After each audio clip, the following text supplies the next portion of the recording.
Bien, leemos algunas ideas sobre bilingüismo para sistematizar esto que, como les decía, nos había quedado bastante colgado y desparramado. Dice Rotexé, si como fenómeno individual atañe a la psicolingüística, el bilingüismo, ¿no? Su extensión por el mundo entero, mucho mayor de lo que ciertas políticas unilingües dan a entender, hace del bilingüismo un foco de atención de los estudios sociolingüísticos. Las repúblicas de la antigua Unión de Repúblicas Socialistas Soviéticas siguen siendo multilingües, como Estados Unidos, Canadá, América Central y del Sur, el continente africano, Europa Central y en Europa Occidental. Son conocidas las situaciones de Bélgica, Francia, Gran Bretaña. En nuestro entorno próximo, bueno, Rotaxé, española, ¿verdad? Coexisten el euskera, o sea, el vasco, el catalán, el gallego y el español. Como caso especial del multilingüismo, el bilingüismo es pues una situación normal en el planeta y en consecuencia socialmente interesante. Este tipo de ideas van a estar en nuestros textos para remarcar que el bilingüismo que interesa aquí no es el bilingüismo tomado como fenómeno individual, sino como fenómeno colectivo.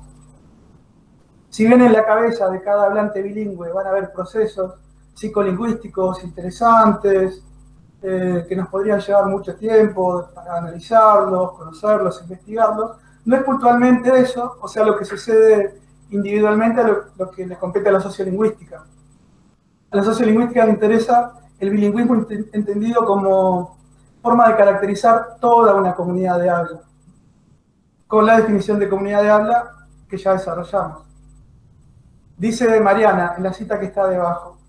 Ahora bien, el bilingüismo colectivo, a diferencia del individual, esto es, el uso alternativo de dos lenguas en un individuo, se define como el empleo de dos lenguas en ciertos grupos sociales o en una comunidad lingüística. Pueden ser bilingües determinados grupos, por ejemplo, los que viven en zonas limítrofes entre Argentina y Brasil, o países enteros, por ejemplo, Canadá, Paraguay o Bélgica.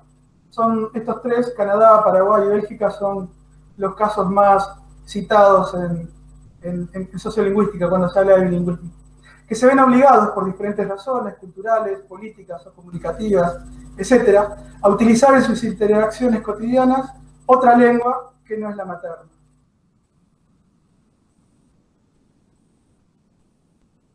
Y una última cita, para no detenernos tanto en las citas, pero que es importante también traerla como idea porque se relaciona con lo que hablábamos recién de políticas lingüísticas.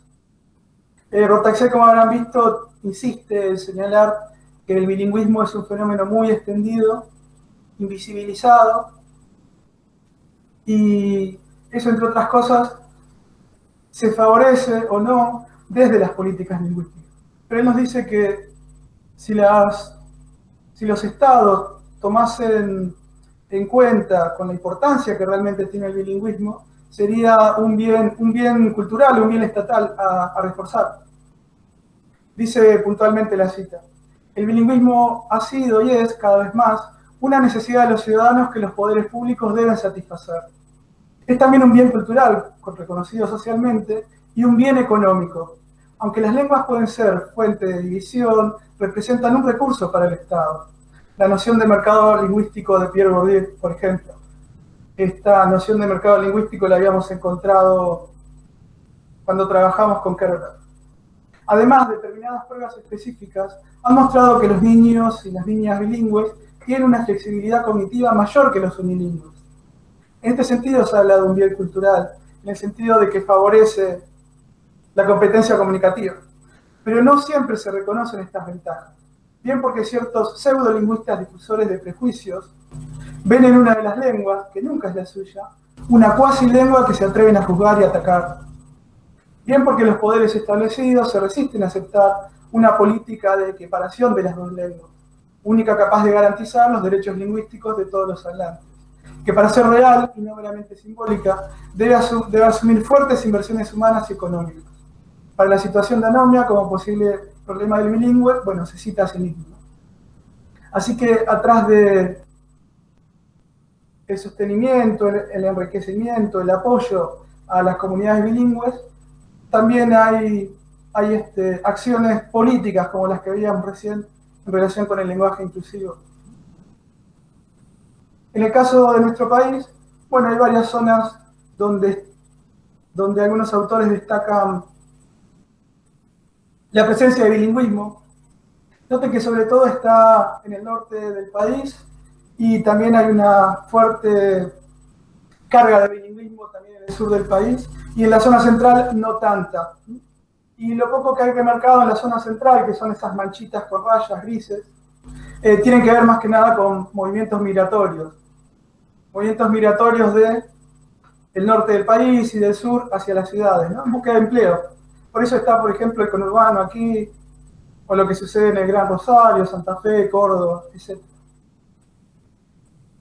Bien, si es un fenómeno invisibilizado y que las políticas lingüísticas deberían apoyar con mayor inversión, por ejemplo, en la educación, creo que viene bien tener una idea más o menos de qué proporción de nuestro país tiene presencia fuerte de hablantes bilingües, ¿no? Que no suele ser algo muy conocido. O por ahí uno lo supone, lo escucha decir, pero creo que verlo así gráficamente nos da una mejor noción acerca de cómo se presenta el bilingüismo en nuestro país. Bilingüismo acá, en este caso, presentado en relación con las lenguas originarias, ¿no? El mocoví, el wichí, el mapuche, etc. Bueno, la sistematización que decíamos de cosas que han aparecido un poco desordenadas. Es un fenómeno psicolingüístico y sociolingüístico. Por el lado de los socios, o sea, cuando hablamos de comunidades, es por la razón que está el concepto muy presente en nuestros textos de estabilidad. Bueno, sobre esto insiste sobre todo Rotaxel, recién lo vimos. Ahora vamos a ver que también el autor hace una clasificación de comunidades lingüísticas según la presencia de este fenómeno y va a insistir con la misma idea, esta idea de la invisibilización. Profe, ¿Sí? acá hay una compañera que avisó que está intentando entrar y no puede. Ah, gracias por avisar. A ver si ya la ayudamos. Creo que ya entró. Porque aparecía como una pequeña llamada para permitir el acceso, pero ya no la veo, así que debe haber entrado.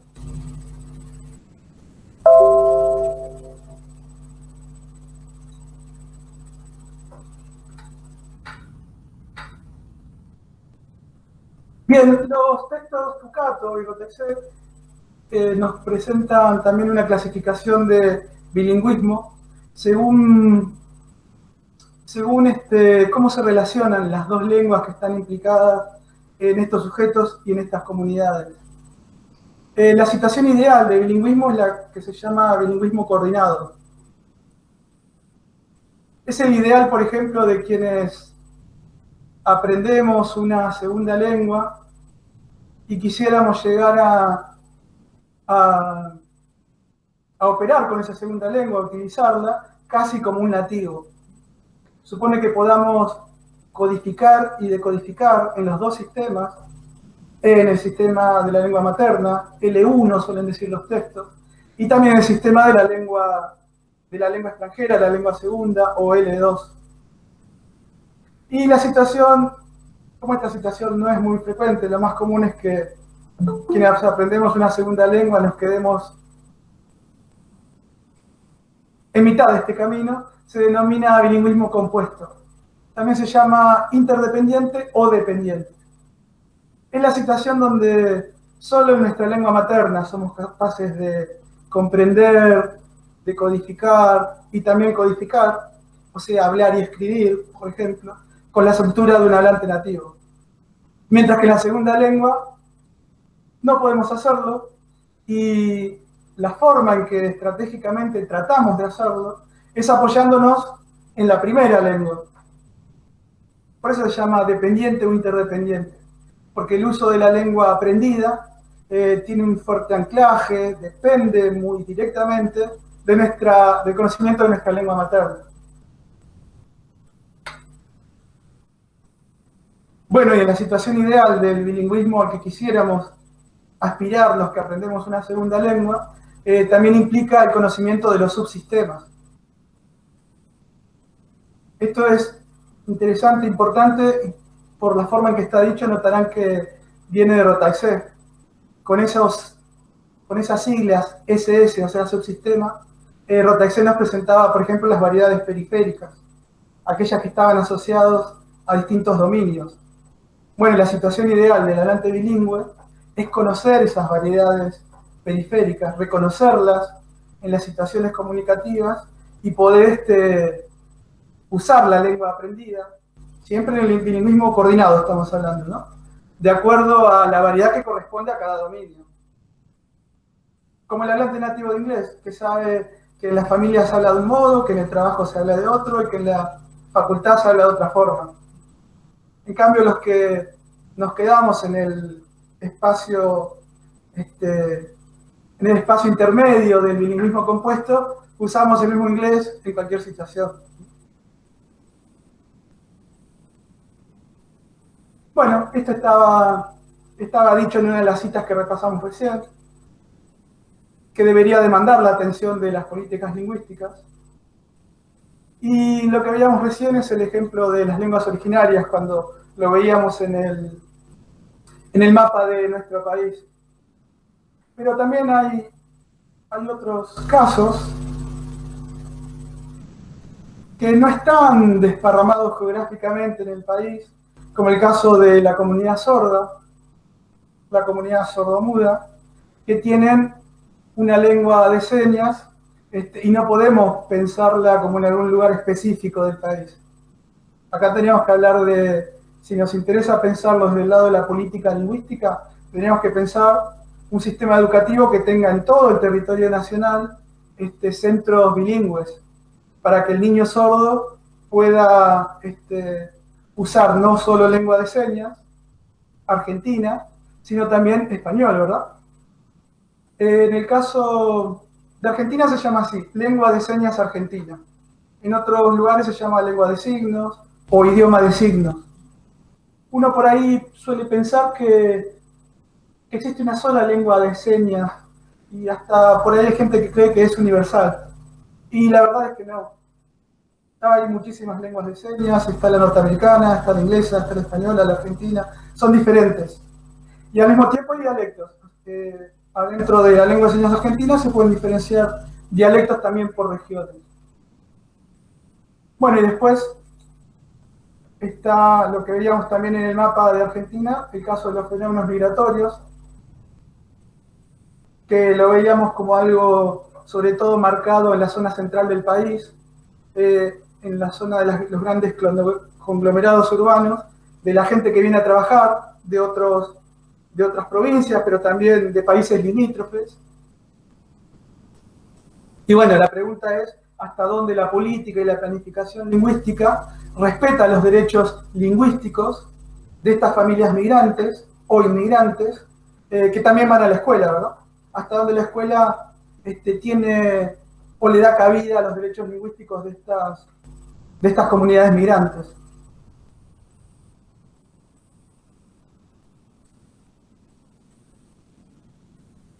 Bueno, esto también alguna vez lo hemos sugerido, ahora está puesto con palabras de Rotaxé. La idea es que las políticas lingüísticas pueden funcionar en el plano de lo escrito, en el plano de lo dicho, porque suena muy lindo hablar de la educación bilingüe, los derechos lingüísticos de las familias, de los niños, etc. Pero eso no siempre se vuelca en la práctica. Una cosa es la legislación y otra los hechos concretos. La ley, no sé, de educación puede decir que hay que respetar estos derechos, pero cuando el niño va a la escuela, no siempre sucede, pocas veces sucede. Bueno, y otro concepto directamente relacionado es el de diglosia.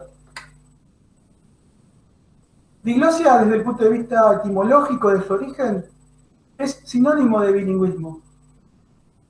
Piensen ahí ese prefijo di, que pasa por dos, y glosia, que pasa por el lado de lengua, ¿verdad? Dos lenguas. Desde el punto de vista etimológico son sinónimos. Sin embargo, la literatura sociolingüística tiende a diferenciarlos. ¿Qué diferencia habría entre la situación de bilingüismo y la situación de diglosia, que son conceptos para caracterizar comunidades de habla, ¿verdad? La idea es que el bilingüismo no supone diferenciación jerárquica entre las lenguas o los sistemas implicados, mientras que el concepto de diglosia, de acuerdo a su uso más tradicional en sociolingüística, sí reconoce o entiende una diferencia de poder, una distribución complementaria por el lado del poder y del prestigio, siempre en favor de una lengua y en contra de otra.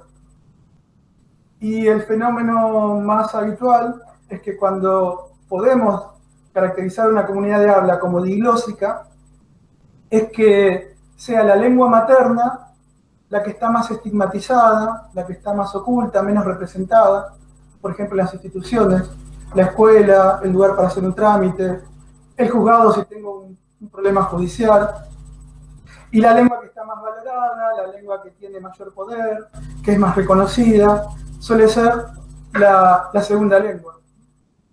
Esto pensando, por ejemplo, en niños cuya primera lengua es, por ejemplo, el mapuche o es el quechua.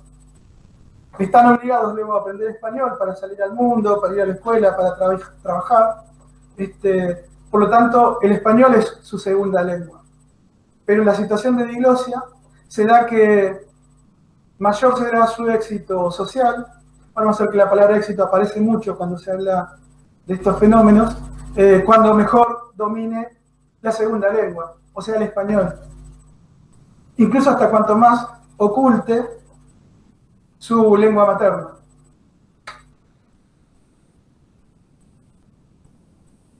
Así que, si bien son sinónimos desde el punto de vista etimológico, desde el punto de vista epistemológico, o sea, cuando ya nos metemos adentro de qué dice la ciencia, las ciencias del lenguaje, sobre todo la sociolingüística, hablando de diglosia, tenemos que pensarlo como lenguas en conflicto.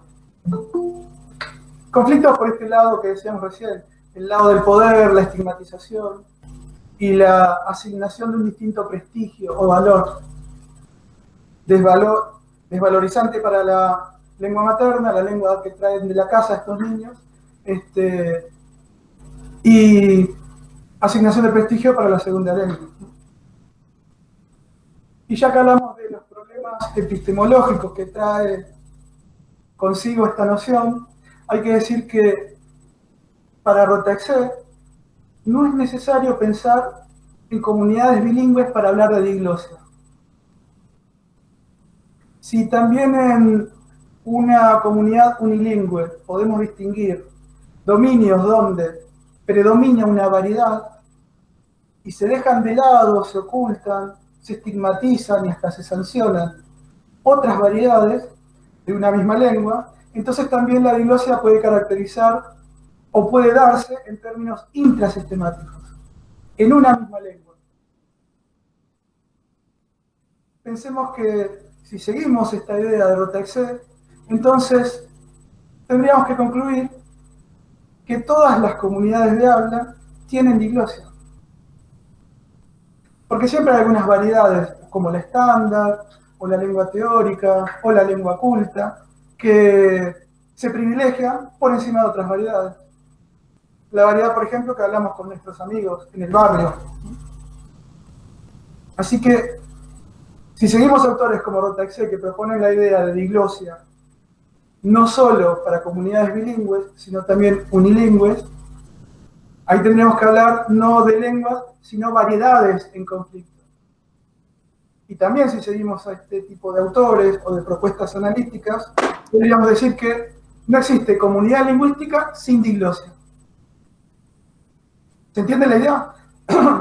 Sí. En el caso de los dialectos, ¿qué sería? ¿Intrasistemática u otra cosa? Sería intrasistemática. Bien. Pensemos, por ejemplo, todos los dialectos que reconocemos, de gente que viene de otros lugares a vivir cerca de nuestros barrios, de nuestras familias, etc. Y cómo se privilegia la variedad rioplatense por encima de ella. Piensen, por ejemplo, en los grandes medios masivos de comunicación, lo extraño que es encontrar dialectos diferentes al rioplatense. No es que no los haya, sino que están subrepresentados con respecto a la cantidad de gente que en realidad habla esos dialectos. Y son medios de alcance nacional, ¿verdad? Profe, ¿Sí? perdón que vuelva a interrumpir con lo mismo, pero Sabina Arroyo está intentando ingresar hace bastante y no puede. Está en el link correcto porque se lo mandé recién pero sigue sin poder ingresar. Ahí entró alguien, capaz que sea ella, esperemos que sea ella. Si no, otras invitaciones, como ves, no tengo, che.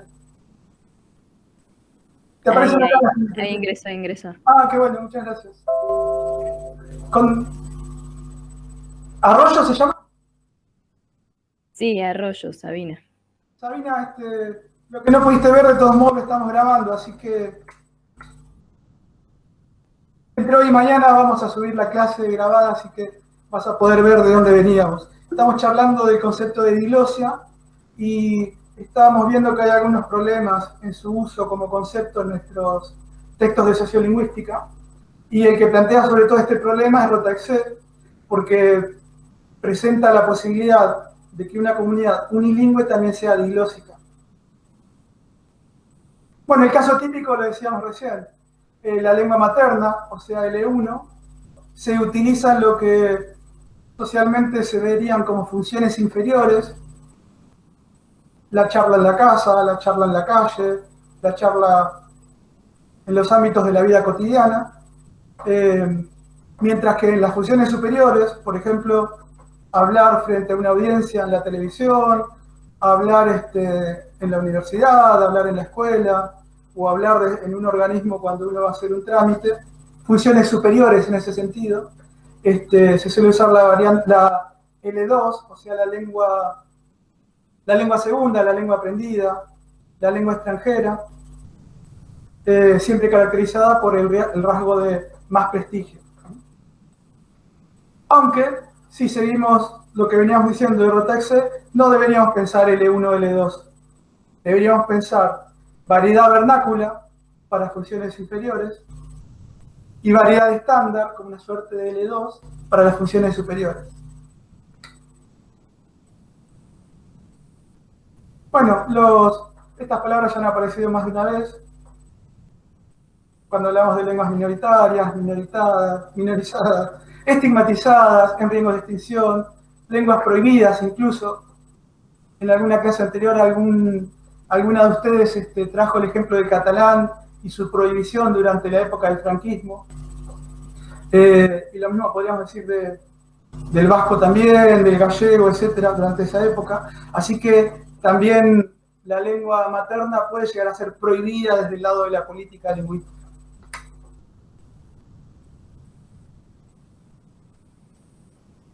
Esta es otra idea también que está presente en más de un lugar de los textos y es bueno tenerla en mente. No lo hemos enfatizado, aunque lo hemos dicho alguna vez. La idea de sistema fragmentado, como lo presentábamos en la clase anterior, o de sistema heterogéneo con muchos subsistemas internos, con muchas variedades, incluida la estándar, no debe pensarse como un riesgo para el sistema implicado. Porque uno podría pensar, si el sistema está desparramado, dividido o fragmentado, como dice Rotaxe, en tantos subsistemas, ese sistema correría el riesgo de desaparecer. Y dice en nuestros textos, y esta es la idea que digo que no hemos reforzado mucho, pero que aparece de forma recurrente en la bibliografía, es que sucede lo contrario. Por lo general, las lenguas que están en riesgo de extinción son las más monolíticas, o las que más se parecen al sistema clásico homogéneo de Saussure. Mientras que las lenguas que tienen mayor vitalidad, o sea que están en mucho menor riesgo, no están en riesgo directamente de extinción, suelen ser las que tienen más subsistemas, incluida una variedad estándar. Bueno, siguiendo esta lógica, lo que suele suceder con la lengua materna, sobre todo cuando está en peligro de extinción, hace unas semanas vimos que hay miles de lenguas que están en esta situación, sobre todo las lenguas originarias, si queremos hablar del caso latinoamericana, suelen carecer de variedad estándar. No solo de variedad estándar, sino que suelen carecer de todas las variedades de las que charlamos en nuestra clase anterior, de todas las variedades periféricas.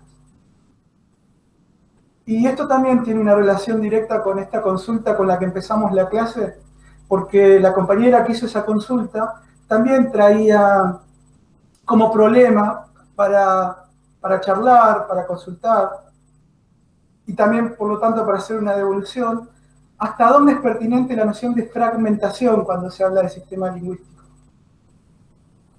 Fragmentación aparecía en esta consulta porque así está en el texto de Rotaxé. Incluso en nuestras diapositivas aparece con esa palabrita, ¿no? Fragmentación. Pero ¿saben qué? La idea de fragmentación es como una idea fea, pensando en el sistema. Suena como algo que se rompió. Así que no es tan apropiado hablar de fragmentación si uno quiere pensarlo desde el sentido que en el uso común y corriente se habla de fragmentación.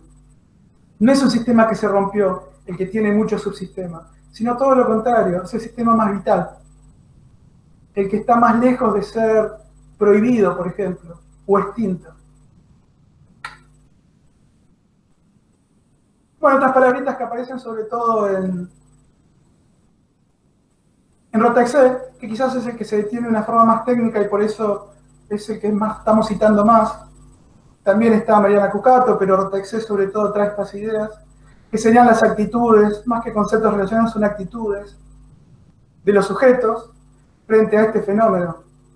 Si tenemos dos lenguas, en el sentido tradicional, o dos variedades de una misma lengua, en el sentido más novedoso de Rotaxé, la pregunta es, ¿qué actitudes lingüísticas pueden tener los sujetos, los grupos, las comunidades, las instituciones frente a este fenómeno? Hasta ahora hemos charlado el caso del prestigio y el prejuicio como las actitudes más habituales, o por lo menos como las actitudes más mencionadas en los textos, pero Rotaxé nos trae otras. Por ejemplo, la actitud de lealtad. Pensemos en estas lenguas que estamos usando mucho como ejemplo, las lenguas originarias. Si hay toda una presión social, hay toda una política que va en contra del sostenimiento y la conservación de mi lengua materna, ¿qué puedo hacer frente a ello? Bueno, la lealtad sería sostenerme a partir de ese sistema, teniéndolo como marca de mi identidad. Y después se da la situación exactamente contraria. Si toda la sociedad, el sistema, los medios, las redes, tienden a estigmatizar, a esconder mi lengua materna, bueno, también existe la posibilidad de que a mí me dé bronca mi lengua materna y deje de usarla. A esa situación, Rotaxé la llama auto-odio. Rotaxé no habla de nuestras lenguas originarias, porque como sabemos era española, pero cuando habla de estas posibles actitudes frente a la diglosia bilingüe, lo hace pensando en España, ¿verdad? Y lo hace pensando puntualmente en el ejemplo que nos aportó alguna compañera en clases anteriores. Esto que decíamos recién de la prohibición del catalán, del vasco, etc. ¿Qué reacciones habrán tenido los sujetos, las familias, durante esos, del 30 y pico, los 40 años de franquismo, nada menos que 4 décadas? Fíjense todas las generaciones que pasan por 4 décadas. Bueno, la lealtad sería la de quienes, a pesar de la imposición del franquismo, defendían el uso de su lengua materna. Y al revés, quienes de una postura más cerca a la del dictador, proponían dejar de usarla, proponían no tenerla en cuenta en las escuelas, etcétera, etcétera.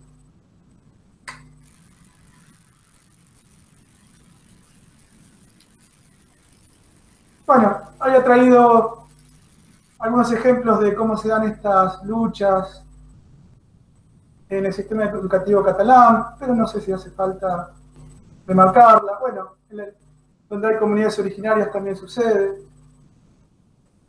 Fíjense que, sin meternos en la noticia, ¿no? Podríamos leerla, pero nos llevaría un tiempito y no sé si tiene sentido. Pero fíjense que las políticas lingüísticas se pueden también, desde el lado de las reacciones reacciones de las comunidades ver como imposiciones.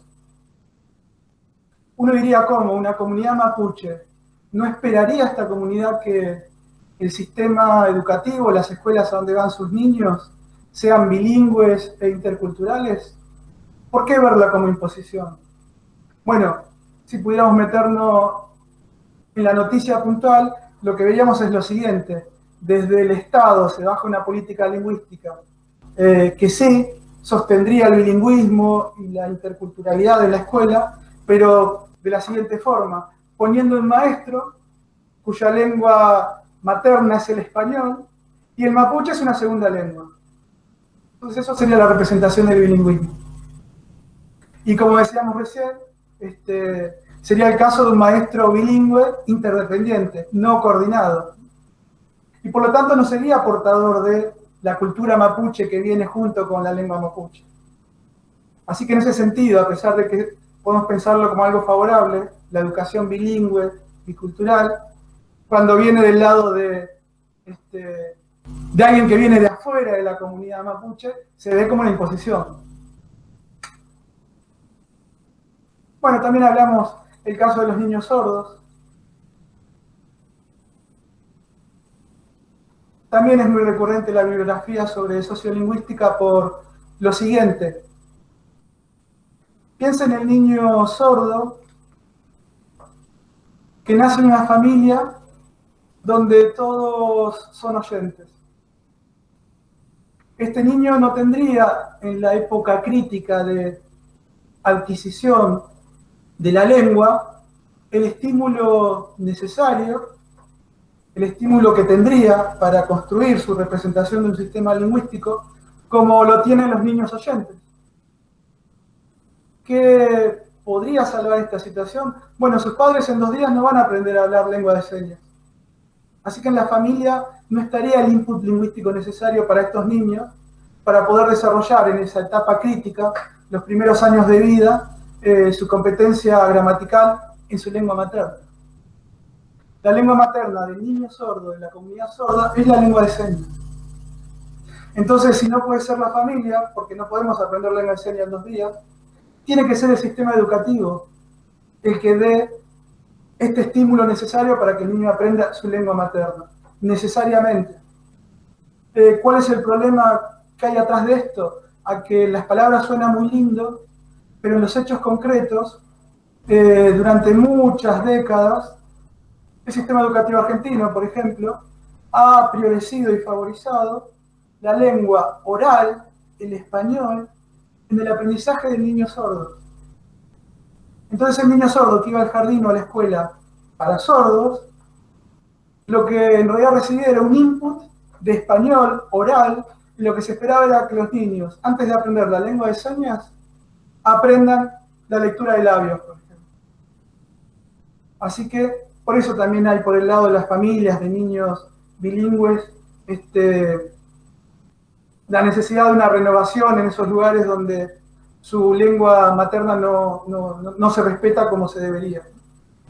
En un sentido muy parecido al de las comunidades aborígenes, como veíamos recién en el caso del mapuche. Bien, cerremos con unas ideas y hacemos el recreo que hacemos siempre a mitad de clase. Si bilingüismo y diglosia, como lo piensan tradicionalmente los textos de sociolingüística, son fenómenos diferentes, entonces podemos pensar 4 tipos posibles de combinaciones de bilingüismo y diglosia. O sea, podríamos clasificar las comunidades de habla, las comunidades lingüísticas, en 4 grupos, según se den o no bilingüismo y diglosia. La situación más frecuente, desde los 2 puntos de vista, el punto de vista tradicional y el punto de vista más moderno de Rotaxé, que habla de diglosia intrasistemática, es la situación más habitual. De hecho, como decíamos recién, desde esta nueva perspectiva de Rotaxé para presentar estos conceptos, no solo sería la más frecuente, sino que todas las comunidades serían bilingües en el sentido intrasistemático y diglósicas en el sentido intrasistemático. salvo alguna excepción de la que vamos a hablar cuando veamos otros grupos. Si hay distribución complementaria, es decir, el fenómeno más habitual, el que representaba nuestro esquema de dominios y cada dominio una variedad periférica, entonces no existiría la posibilidad de bilingüismo sin diglosia. Dice Rotaxé, cuando esto sucede, por ejemplo, imaginemos un momento de gran migración desde otro país o de otras ciudades a un lugar determinado, y lenguas que entran en contacto de forma repentina, suele ser transitorio esto de que no exista diglosia. En muy poco tiempo van a empezar a jerarquizarse las lenguas, y unas van a estar privilegiadas y favorecidas por encima de otras. Este concepto no ha aparecido todavía, o por lo menos con el nombre técnico que tiene, que es el de pitching.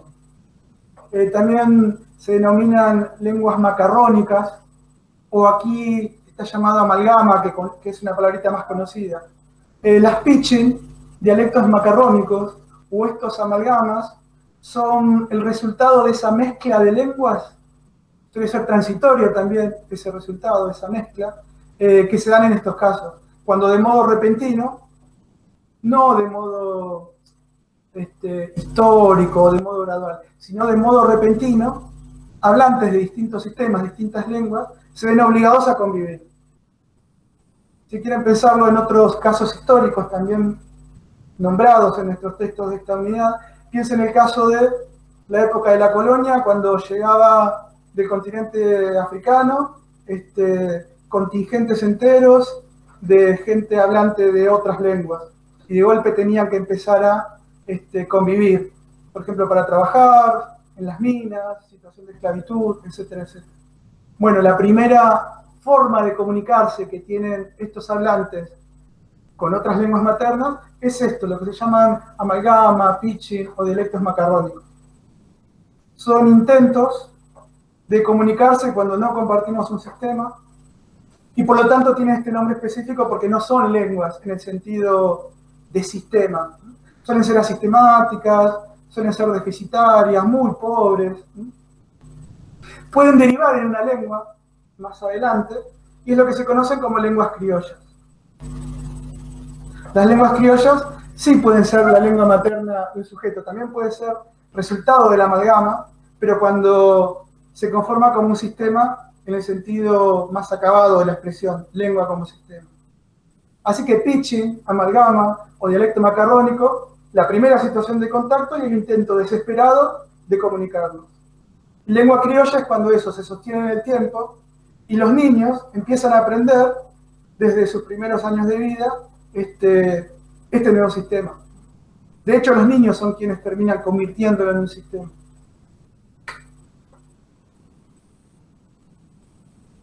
Bueno, dice, y esto es resultado de lo que venimos charlando, de la misma forma que no existe bilingüismo sin diglosia, o sea, el grupo 2, si existe el caso de diglosia sin bilingüismo, suele ser también o aparente, o resultado de la invisibilización de minorías, o fenómeno transitorio y muy breve. Por ejemplo, estos casos de hablantes de distintas lenguas que se establecen en un mismo lugar. Entonces hay diglosia allí, porque para algunas funciones usarán una lengua y los otros grupos para otra. Pero si no hay contacto entre ellos, no hay bilingüismo. No podríamos llamar bilingüe una comunidad de este modo. Viene la comunidad A que habla la lengua A, viene la comunidad B que habla la lengua B, no hay bilingüismo ahí. Hay contacto de lenguas, si no quiere, pero no hay bilingüismo en el momento inicial. Bueno, pasados los años, si se sostiene esa convivencia, sí va a empezar a haber. Bueno, y directamente, si seguimos con la idea original, que siempre que hay una gente que se comunica a través de un sistema o más, siempre hay bilingüismo y siempre hay diglosia, el cuarto grupo sería un grupo pasivo. No existirían, o dice Rotaxé, no se registran ejemplos de comunidades donde haya ni bilingüismo ni diglosia.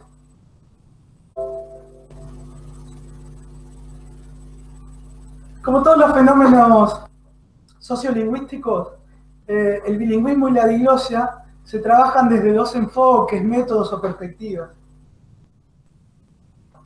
Por ejemplo, citando a la bandera, Rotaxé dice que hay como dos grandes enfoques o perspectivas metodológicas para trabajar en sociolingüística.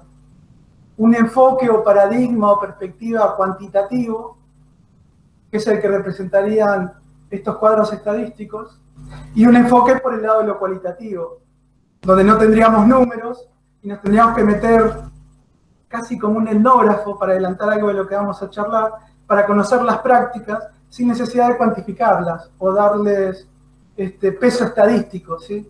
De porcentajes, como presentan estos cuadros.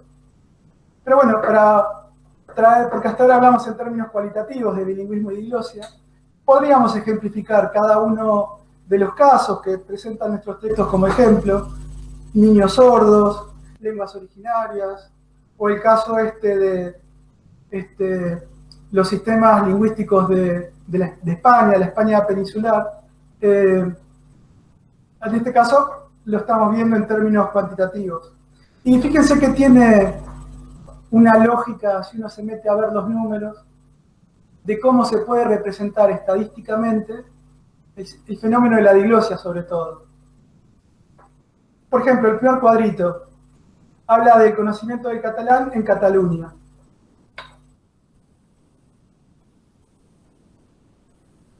Por lo general uno cuando piensa en catalán, Cataluña, se suele imaginar solo Barcelona, ¿no? O es lo primero que uno piensa, Barcelona. En realidad Barcelona es una de las 4 provincias que integran Cataluña, es la más importante en términos económicos, turísticos, políticos también. Pero Cataluña no es solo Barcelona, ¿sí? Son 4 provincias, una de ellas es Barcelona. Fíjense que si uno se pone a ver los números y lo que cada una de estas filas representa, evoca también algunas ideas con las que hemos trabajado antes. Por ejemplo, atrás de la noción de conocimiento, como saben, está el concepto de competencia. Así que este primer cuadro estadístico, que nos va a presentar números, porcentajes, tiene, en el fondo, podríamos darle un nuevo título a esa columna, que es la de competencias. Y no solo aparece competencia acá, también aparece una diferenciación que es muy clave, hablando de lengua y comunicación, que es la diferenciación entre lengua oral y lengua escrita.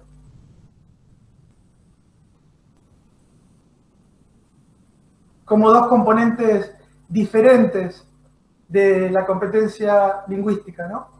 En este caso, competencia lingüística en catalán. Y situación de bilingüismo porque en Cataluña se habla español y se habla catalán. Y algunas otras lenguas también, pero estas son las principales. Y también hay una diferenciación que, por ejemplo, hemos tratado a partir de Quebra-Torrecchioni, que la competencia siempre es una cuestión que nos tiene que hacer diferenciar entre lo que es la competencia como receptor, la competencia receptora, y la competencia como emisores.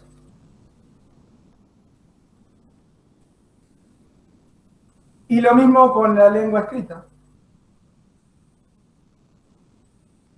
El que le sabe leer, el lector opera como un receptor de la lengua escrita, y el que escribe, el que sabe escribir, el que tiene desarrollada esta competencia, la escritura en catalán, opera como un emisor.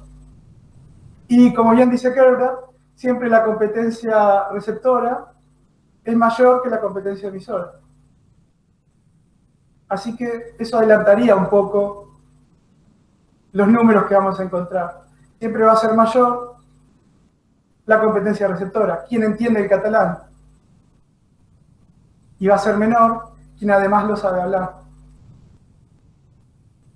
Kerber directamente decía, la competencia emisora tenemos que pensarla como adentro de la receptora. Pensando en esto, ¿no?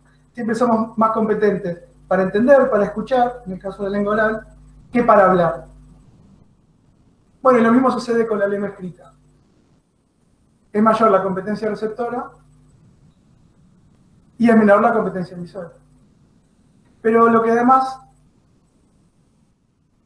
quería traer con este gráfico es estos cuadros, es la diferencia que hay en los porcentajes entre lo que sucede en Cataluña y lo que sucede en Valencia.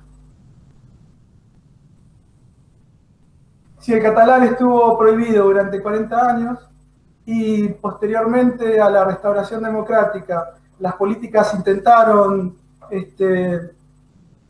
desarmar esta situación de diglosia y prohibición, noten que los efectos, los resultados en cuadros que corresponden al 2008, 2010, fueron muy diferentes en Cataluña y en Valencia, que es otra comunidad española. Fíjese que en Valencia todos los porcentajes son inferiores.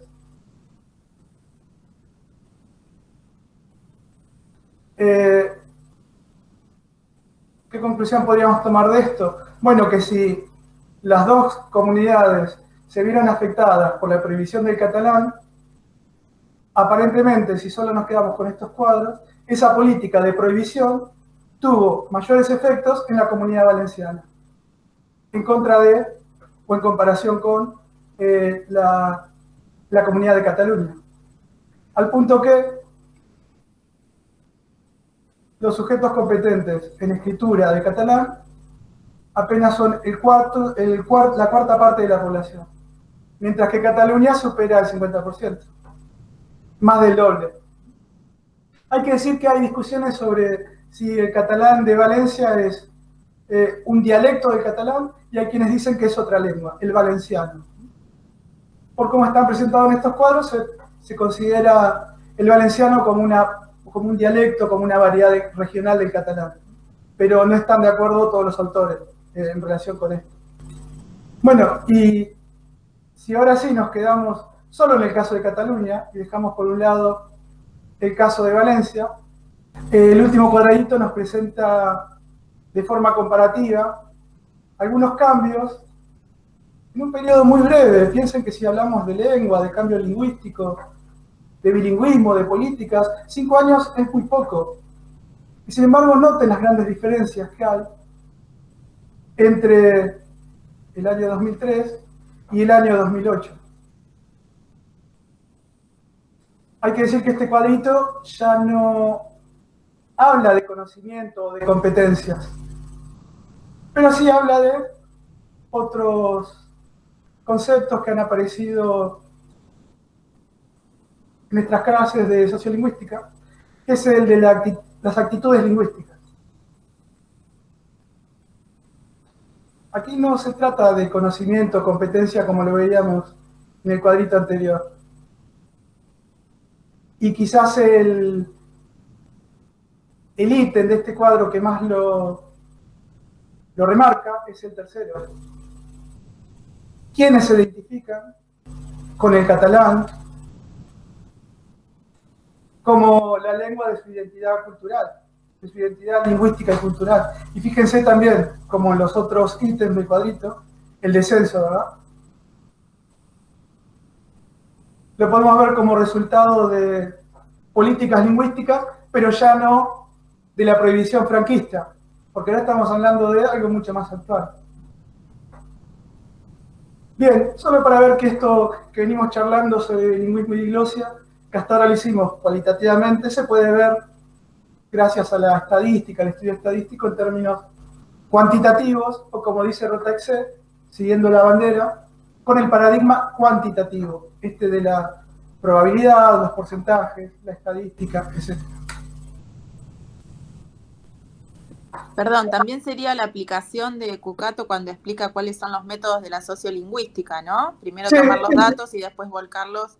Ese es el típico ejemplo. es el típico ejemplo. Y si uno quiere relacionarlo con las corrientes, los autores que más afines son a una u otra posibilidad, es el paradigma o el método privilegiado por Leibov.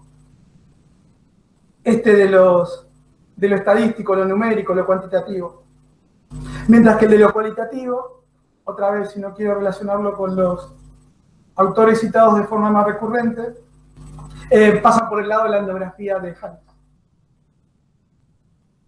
Bueno, bilingüismo, diglosia, como decíamos, tercer Tercer concepto íntimamente vinculado, el de lenguas en contacto.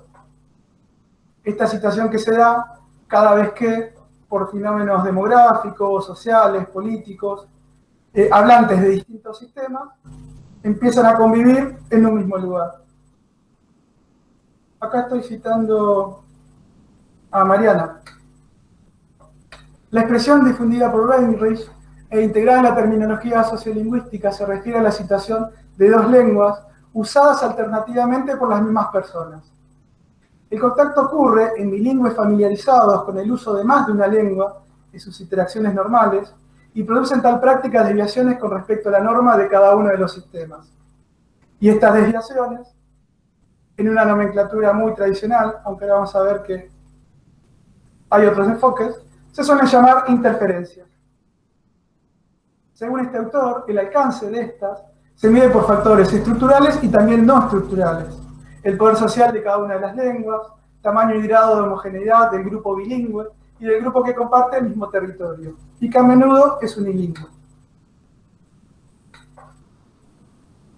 Pensando en los tipos de prácticas y de fenómenos, cuando se dan estas situaciones de contacto de lengua, nuestros textos, también Mariana y también Rotaxet, van a hablar de 4 fenómenos básicos que serían los que podríamos analizar si nos metemos a ver particularidades, ¿no? Porque hasta ahora estamos hablando en términos generales, pero no de las cuestiones particulares que suceden en las prácticas concretas. Si pensamos en los hablantes unilingües de estas comunidades donde hay contacto, siguiendo Rotaxet, podemos tener como rasgo distintivo la noción de éxito. ¿En qué sentido está entendido aquí éxito? En el sentido de aquellas prácticas que no atentan, entre comillas, contra el sistema. Y la que significaría una situación de préstamo es justamente eso. Somos hablantes unilingües, pero vivimos en un lugar donde hay lenguas en contacto. Una forma de que no atente contra mi sistema, hablante unilingüe, ¿no? O grupos unilingües adentro de esta comunidad, es tomar prestados, por ejemplo, palabras del otro sistema que está en contacto y usarlas, pero sin alterar, por ejemplo, la gramática de mi propio sistema. En ese sentido se entiende aquí éxito. Éxito en el sentido de que no empieza a correr riesgo mi lengua por el préstamo de estas palabras. El préstamo se da sobre todo justamente en el nivel del vocabulario, del léxico. Usamos palabras del otro sistema porque nos resultan favorables, porque nos resultan útiles para designar determinadas cosas. Por ejemplo, no sé, la palabra mate, si ustedes quieren, y que viene del guaraní y que en una situación de contacto, cuando empezamos a tomar esta infusión, nos viene bien usar esa palabra que viene del guaraní. La incorporo y eso no pone en riesgo mi español. El caso contrario, el caso que sí atentaría contra la subsistencia del sistema tal cual lo conocemos, es el caso de las interferencias que estaban mencionadas en la cita anterior. Son las que sí alteran, entre comillas, mi forma de hablar. No es el caso de tomar prestadas palabras. Es el caso de que yo, por ejemplo, modifique mi gramática, la gramática de mi lengua, por el contacto con esos grupos, esas comunidades que hablan otra lengua. Por eso aquí el rasgo distintivo sería el de menos éxito, porque empieza a correr riesgo mi propio sistema.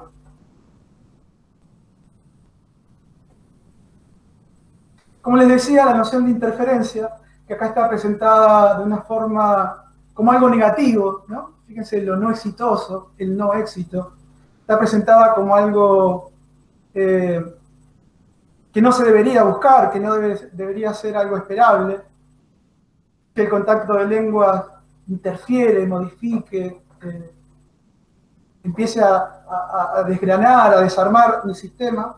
No es la única forma de ver estos fenómenos.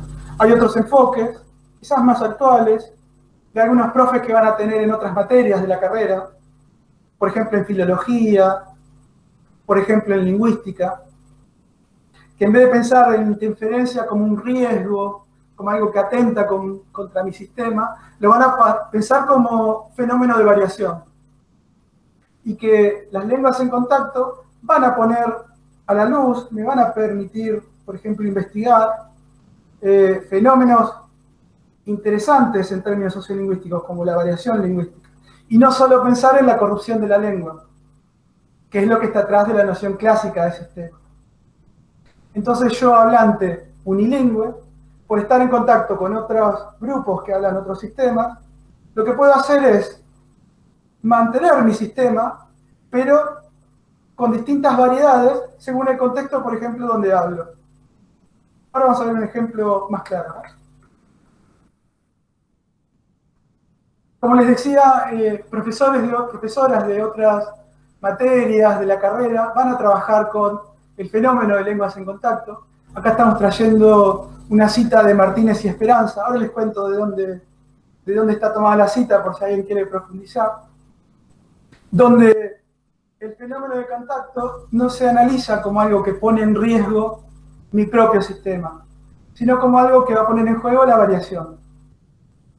En este caso, la variación que analizan ellas en este texto, ahora les paso la cita, es la variación en el uso de determinadas preposiciones, las que están remarcadas arriba,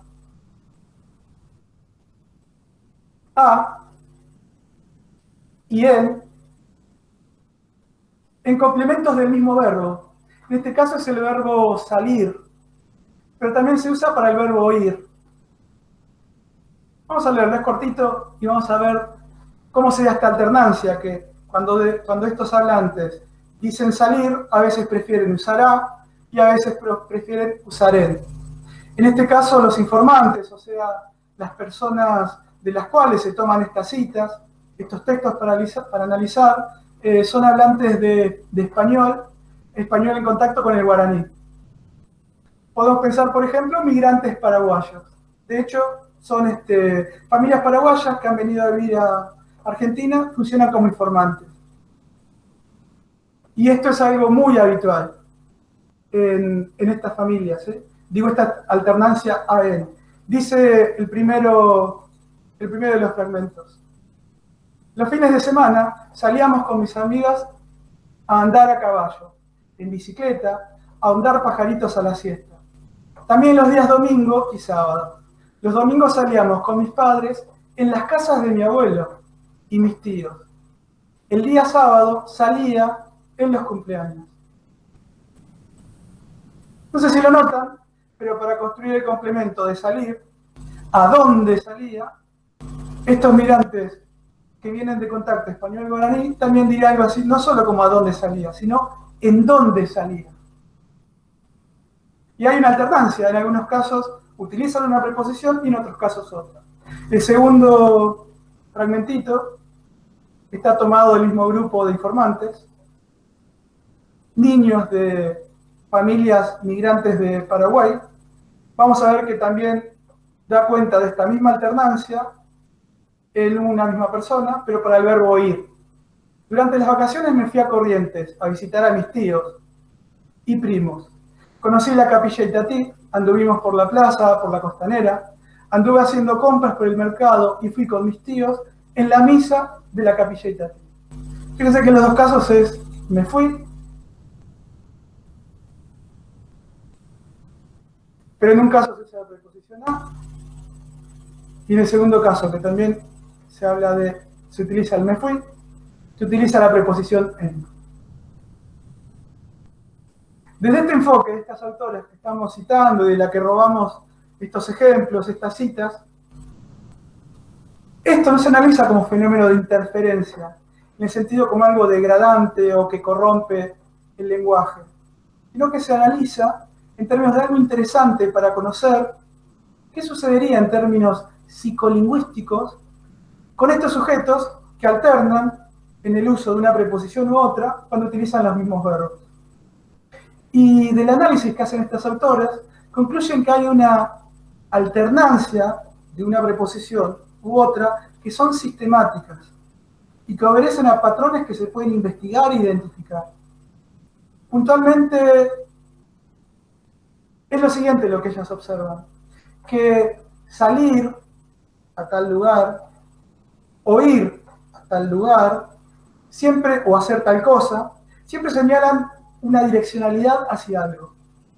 Tanto fui a como salía. La dirección de un punto de salida a un punto de llegada. Ahora bien, no siempre eso representa locatividad, o un lugar hacia el cual ir, o un lugar al cual salir. Fíjense, si yo digo, primera cita, los fines de semana salíamos con mis amigos a andar a caballo. Después se dice, a ahondar pajaritos a la siesta. Ahí hay direccionalidad, salía a, pero no hay locatividad, no se señala un lugar después de ese salir. En esos casos, estos hablantes utilizan a. Ahora, cuando esa direccionalidad sí señala un desplazamiento en el espacio para ir a un lugar, utilizan en. Entonces sí, la casa de los abuelos y del tío es un lugar. Y el cumpleaños es también un lugar. Hay direccionalidad, pero hacia un lugar. Bueno, en estos casos utilizan la preposición en. Los domingos salíamos con mis padres en las casas de mi abuelo y el día sábado salía en los cumpleaños de 15. Cuando hay locatividad, se utiliza en. Cuando hay direccionalidad, pero en un lugar de llegada, se utiliza a. Y lo mismo sucede con el segundo ejemplo. Así que hay una forma de pensar el contacto de lenguas como fuente de variación en un mismo hablante. Ese mismo hablante, el que utiliza, entre comillas, las dos subvariedades. La variedad de salía a y la variedad de salía en. Entonces aquí no se piensa en degradación, interferencia, algo que atenta con el sistema, sino por el contrario, algo que demuestra la complejidad y lo interesante que es el funcionamiento psicolingüístico de estos hablantes que vienen de la situación de contacto. Bueno, estos registros están tomados de registros escritos del español, ¿no?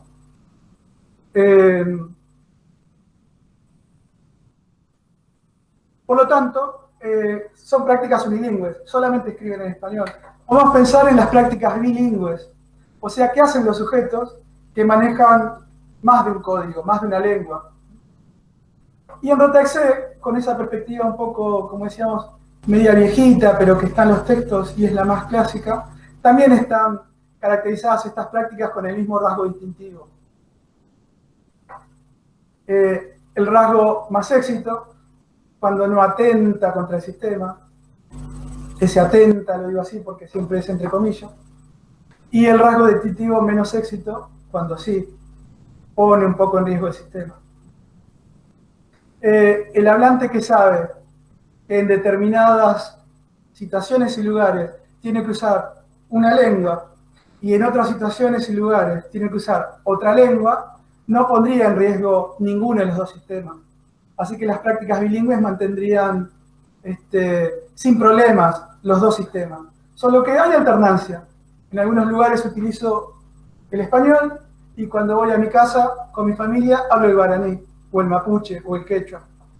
O en el caso de los cuadritos estadísticos que veníamos recién, en la escuela o en el... Sí, hablo español y cuando voy a mi casa con mi familia hablo catalán. Eso es alternancia de código.